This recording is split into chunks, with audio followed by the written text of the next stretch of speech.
So I'm very pleased to be joined with Gordon, who is, you're based in Sydney, yeah? Brisbane.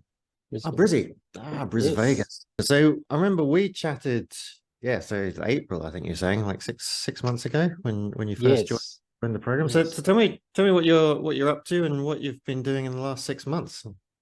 Right. Well, at that particular point in time, I was fiddling around with a few things that I was working on for quite a while. And one of those has come to fruition, as you probably saw in my post about this business that we've launched. So that it's been 15 months in the making. So it's not an overnight success. And there's probably another 2 years of work to do to get it really rocking and rolling, as Yeah. they all do. But anyway, so yeah, so I was doing that, and I was also coping with an eye injury, which I haven't completely recovered from, where I've got some stem cells in my right eye have been severely impacted. So I have a problem with my vision acuity, which makes sitting here looking at screens okay. But when I'm reading a lot of material, it gets very boring and very tiring very quickly. so, Which is a so bit that of a pain when you're on your board journey.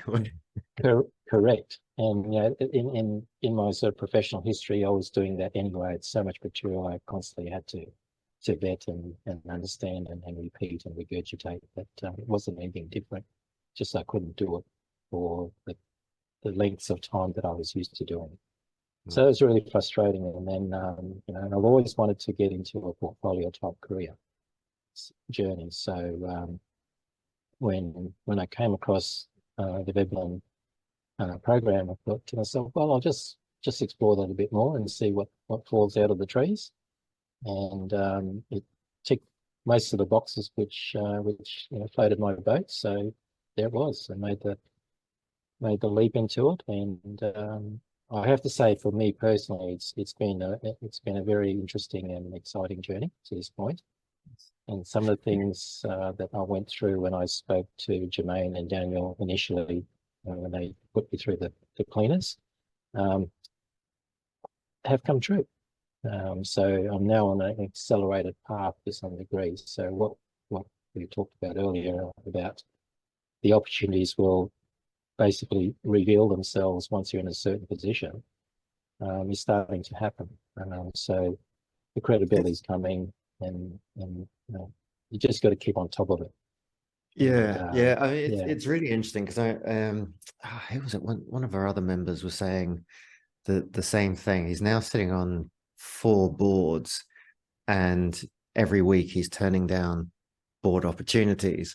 mm, And yeah, a year ago, he thought that this was like something that, yeah, I think he's early 30s, and he thought, yeah, yeah, the chances of him actually getting on a board seat were non-existent. And yeah, yeah, just as we were chatting before we went live, it is one of those things where once you get inside the door, suddenly there's these opportunities everywhere. And mm, what I think is important, and kind of the way that we do it, and it is really the advantage of that is it puts you in a position where you can pick and choose the opportunities that you want to do based mm, on whatever's going on in your life right now. Like, do I want to take that opportunity specifically because I want to be on that board and meet those people yeah, and learn about that industry?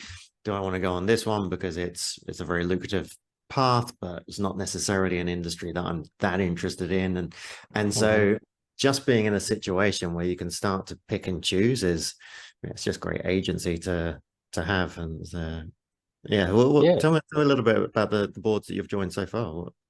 Okay, so the first one I got on was it's a little startup in Australia. It's Okay. called the FIQ project. So I didn't come across that one through the Veblen program, but some Mm, of the homework I did through the Veblen program got me in the right position to land there. exactly. Yeah. So so I'm a NED on that particular one, Nice. and I bring my particular expertise and background to advantage to that. So that's been fairly interesting so far. It's all about financial literacy, helping the educated and uneducated to become more financially literate. Right. Because we all have money in our lives at some times. The problem is not all of us know what to do with it. I understand what it's there for and how to Actually, use it to advantage. we should have a chat about that, because I'm launching a program in the next couple of months called Guild, which was one of the key elements. Sort of one of the programs that we have, or one of the chapters that we have within the Veblen program, is all about kind of wealth management and wealth creation and that sort of stuff. And I'm also a huge believer that one of the most significant ways that you can add value when you're sitting on the board is to be connected to investors and understand how to help with fundraising. And so I'm creating a network of networks of investors, different kind of pools that Veblen members can tap into. So if a company is looking for money, depending on what industry they are, and it also means that as Veblen members, when you're talking to a bigger company board or a public list co, one of your selling points is that you're tapped into this network of investors. But it'd be very interesting to see whether some of the materials that your company is producing could be useful for that community that I'm bringing in, because that's sort of a interesting space. Yes. So that one, and I'm also on the Long Live King advisory board. So that's a UK company, and we had our initial board meeting on Monday night our time in Oz. So that's with Rich and Alex and David, who are the three architects behind that. So they're an interesting organisation as well, in that they've been around for a while. Rich has got a few fingers in a few pies, and they're on the journey with this one. And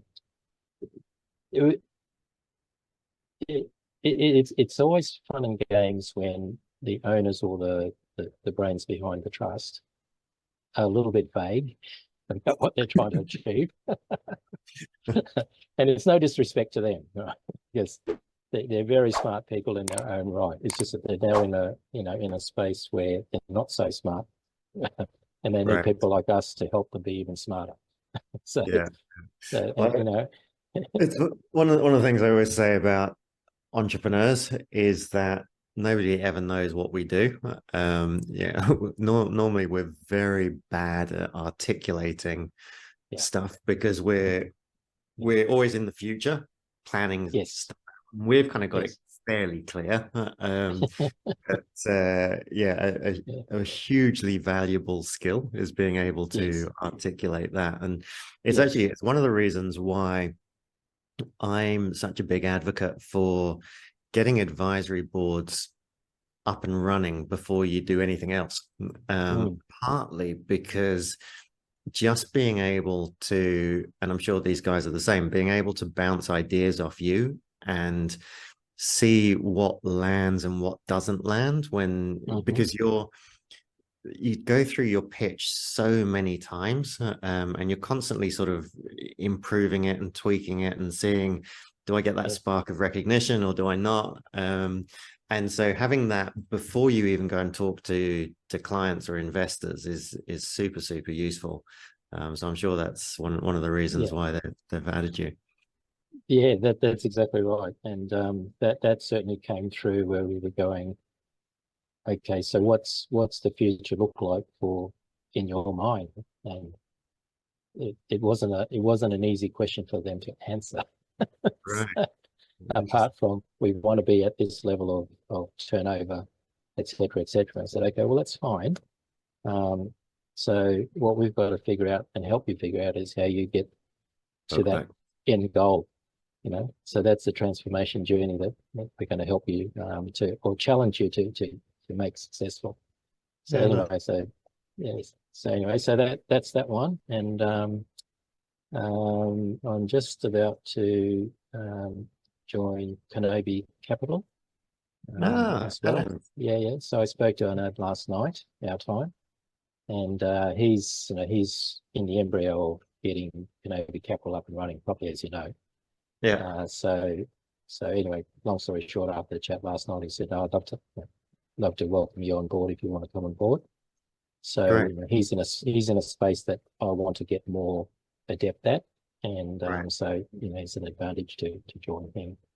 So Yeah. that's literally just happened last 24 hours, and I'll announce it next week sometime. Yeah. Okay. So, Yeah. as long Now as the this world isn't going out knows. live, it should be fine.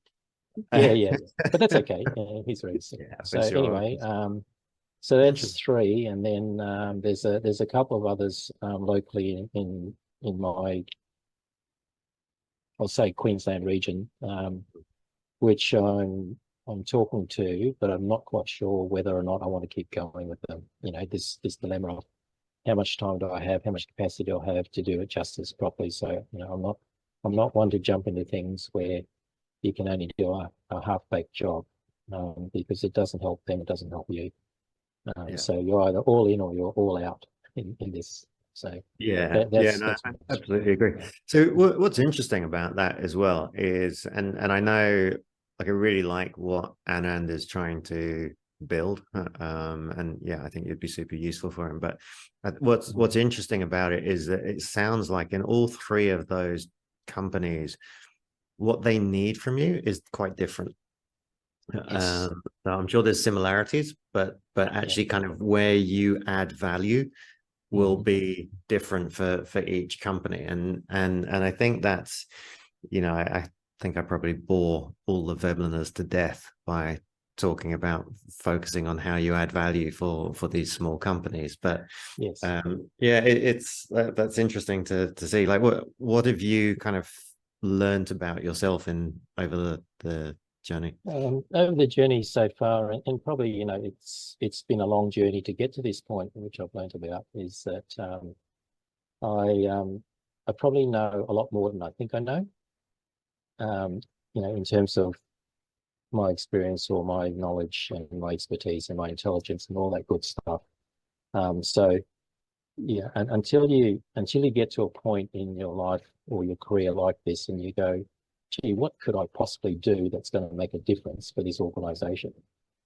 And you wheel out your your self resume and go, yeah, well, I can do all that stuff, but what's important to them, and how can I translate that to add value to them? So that's the culmination, I guess, of how I've got to here, and getting on the It Veblen also program takes is, yeah. a self-awareness, which Yes. Yes. I found sadly lacking when I was thinking about setting up this program, and I was looking at the board members that on the boards that I was sitting on. There seemed to be a real lack of self-awareness and around thinking in terms of what does the company need rather than what I can deliver, or in many cases, even worse, what can I get out of this, which was exactly the opposite.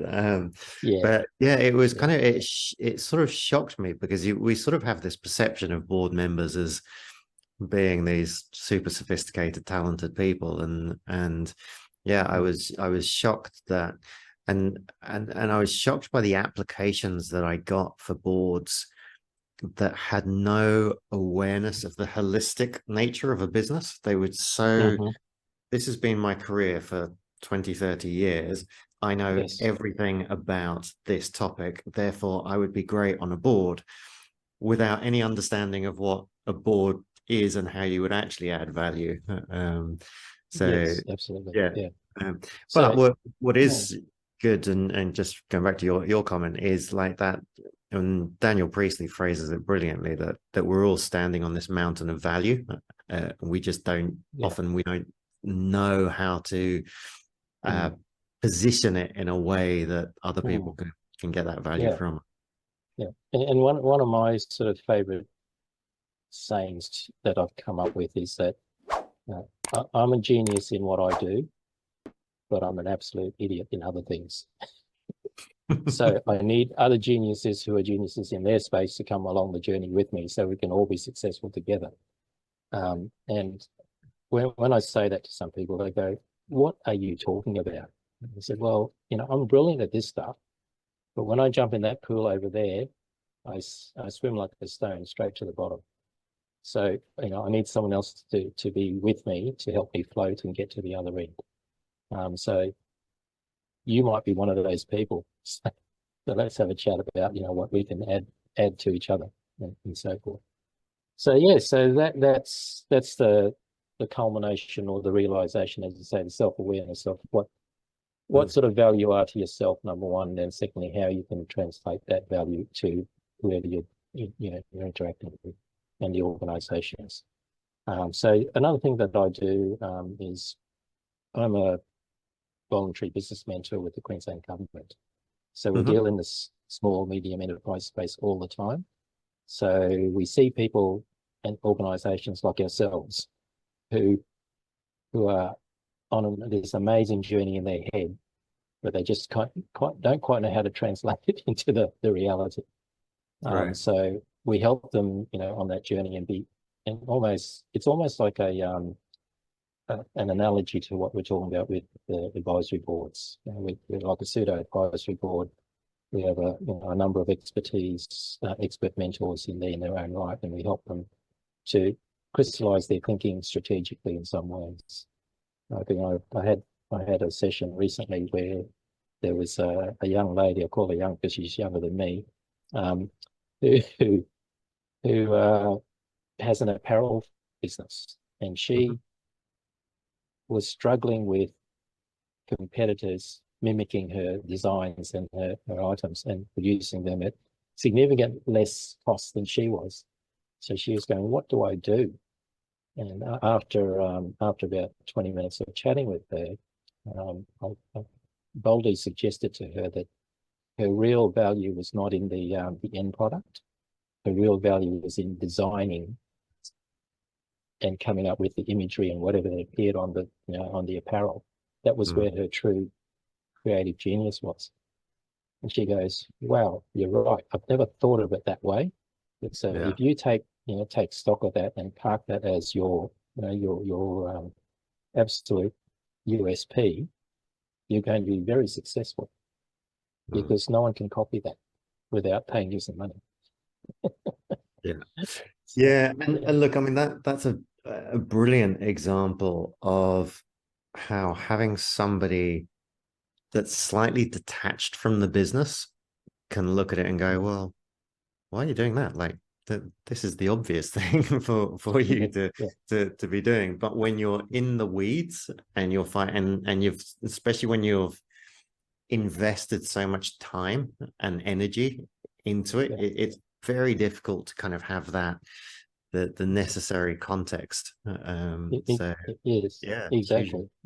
So that was a bit of a light bulb moment for that particular person, and hopefully, she'll go on that journey now and be super successful without having to worry about being super successful. Yeah. That's that one. And then and what this business that I talked about, which we call Ozplane Hub, we're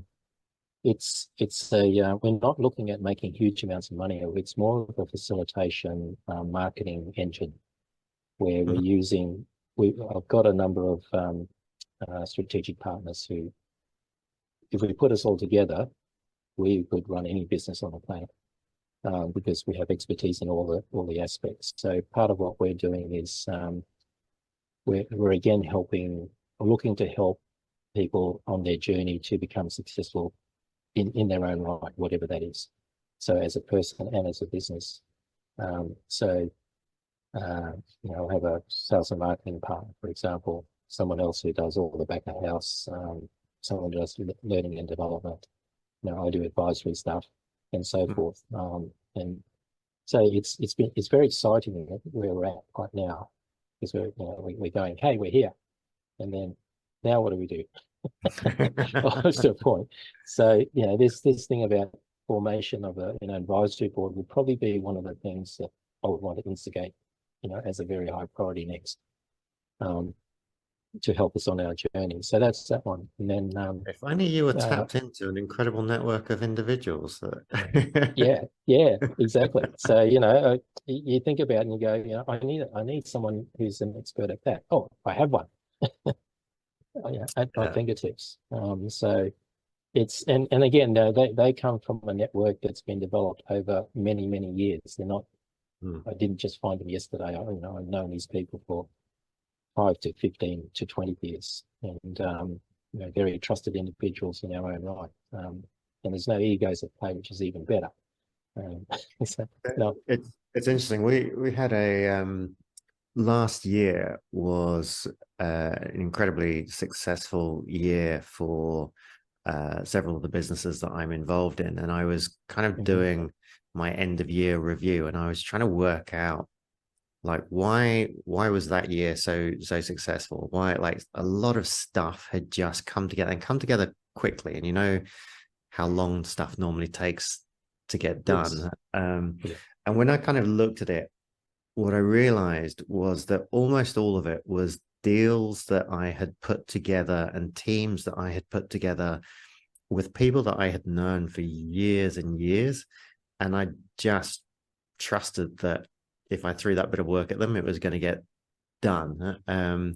And you have that. That's one of the advantages of getting older and sort of having had a career of doing stuff. But it does get progressively easier to find the right people to make stuff happen in a way that when I was in my 30s, just couldn't do it just because didn't have that time that had passed. So it does seem to be getting progressively easier in a lot of ways. And that self-awareness aspect that we spoke about at the beginning, where when you're progressing through your own life and career, you've got talent, you've got ability, but you don't know where it's going to shine necessarily.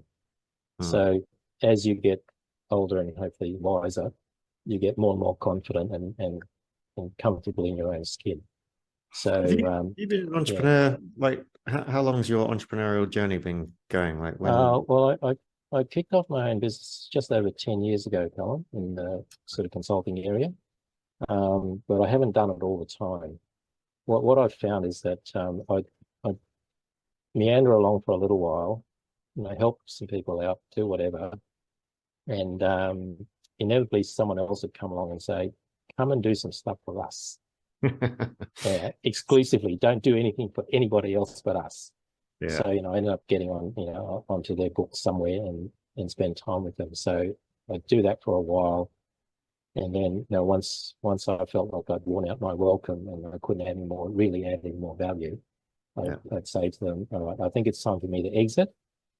We've achieved the mutual goal that we wanted to achieve, which is to get you to a certain position. And so you can now, and we've put all the blocks in place to allow you to continue the journey. So, my cause was to make myself redundant. So I'm now redundant and I'm leaving. Yeah. Then I go back and do my stuff. Yeah. The reason I ask, I remember when I was, struggling entrepreneur, probably sort of in my late 20s, early 30s, and couldn't get anything to work. Like, it was really hard work, and I was working longer hours and putting in more effort than I'd ever done. And I kept thinking back to a period of time when I had been early on in my career and hadn't worked nearly as hard, but everything was booming. It was the height of the dot-com boom. I was in that internet space. I had a company and I was working for one of the biggest companies in the world, making tons of money, having a lot of fun. And I was working hard, but it wasn't the kind of hard work that I was doing when I was a struggling entrepreneur. And I was really like, it kind of opened my eyes a lot to the fact that so much of it depends on the environment that you're in, which is why we make a big deal in Veblen and any of the companies that I'm in, which is around surrounding yourself with people that are at a level above you, that sort of that becomes your new norm. But it is so interesting. I mean, it happens with industries as well. Like if you're, you can have a not very good business that does well in a booming industry, and you can have a fantastic business that struggles in a declining industry. So much kind of is dependent on what's going on around you at the time. No, absolutely correct. And that's something I do with the people and businesses I work with from time to time. I just sort of say to them, do you really understand what business you're in? Mm. And they look at me and they go, what do you mean? I said, well, you're off on this tangent, you're off on that path, you're doing this, you're doing that, but what are you actually trying to do? Because you have a theme in your business, in your life that you want to achieve. So what is it? What do you do? Do you enjoy what you do, or you just do it because it happens to be there? Because there's a big difference. And eventually they'll come around and they say, oh, well, I'm doing it because this is what I do. So what are you? Are you a plumber? Are you a carpenter? Are you a salesperson? What are you? And I say, oh, well, I'm a tradie, so that's great. What do you trade? And on the questions go, and eventually they get to a point going, oh, yeah, I'm in the services business. So, I just happen to be a tradie doing services. Exactly, mate. And all of a sudden, the light bulb comes up and go, all right, now I know why I can't get customers. Yes. Yeah. And things like that. So, and look at, I mean, it's very easy to fall into that unless you do have a coach or a mentor or an advisor that can ask you those questions and get you to see things in a different light. It's very easy just to kind of get stuck in that mindset. But yeah. very fascinating. So I have a range of people who I work with, and basically because I love working with them, I don't charge them for anything. I just get great satisfaction on how they come to see the real world, and then get on a journey that is going to get them to to happiness at the end of the day. Yeah. And the reward comes back, and I say, oh, love working with you, love what you say. Sometimes you say things which don't make any sense to me, but eventually they do. And I say, well, that's great. And as long as you find value in it, then we have a great relationship. And they'll just build as they get more successful. That they'll start referring you to other people and things like that. So that's where the rewards start coming in. And and I think that's part of that journey of self-awareness that you come to, and certainly in the development program with the board careers and so forth. That's a huge angle that you can plow, where you go, well, for the one person I know, there's 100 that they know. So if I throw them the question, I'm going to get at least one more answer than the one you gave me. And that's where the value comes. And you're right about seeing how you fit, how you think you fit within a certain ecosystem. And I when I was sort of going through my journey from the raw apprentice to being an executive, I never felt like I belonged either. In the stratosphere of being an executive. And I sort of tell this story a little bit, where I was sitting in the boardroom, and the person who owned the business always wanted to sit at the top of the boardroom table, either top of this one or top that one. And where you sit around the boardroom table was an assumed position of influence or power. And to his right was always the top operational exec, so the COO or whatever. And I was always on the left as the head of the money tree. Nice. And I used to look across the other guy and I think, well, I want to sit in that chair as well, not just in this one. And I didn't realize at the time how much power I actually had in that boardroom. Because inevitably and now boards all happen on Zoom, and you've lost all of the strategic seating positions. Because the chief used to always lean across to me and he goes, "Do you think we should do that?" And I'd go, "What do you mean?" He says, "Well, we have to spend money to do that. So you think we should spend the money?" And I'd either say yes or no. If I said no, he said, "Okay, we're not doing that." It's a lot of power. It's a lot of power. Yeah. Gordon, we're getting to the top of the hour. It's been a fascinating conversation. I'm sure people have got tons of value from it, and congratulations on your journey. It's been awesome. And if follow Gordon. I know you post quite regularly on LinkedIn, so people should follow you there. And if you want contacts in the Brisbane area, Gordon's the man to see. But, I'm sure or Queensland or Australia. Yeah, definitely. Awesome. Thanks very much for your time, Gordon.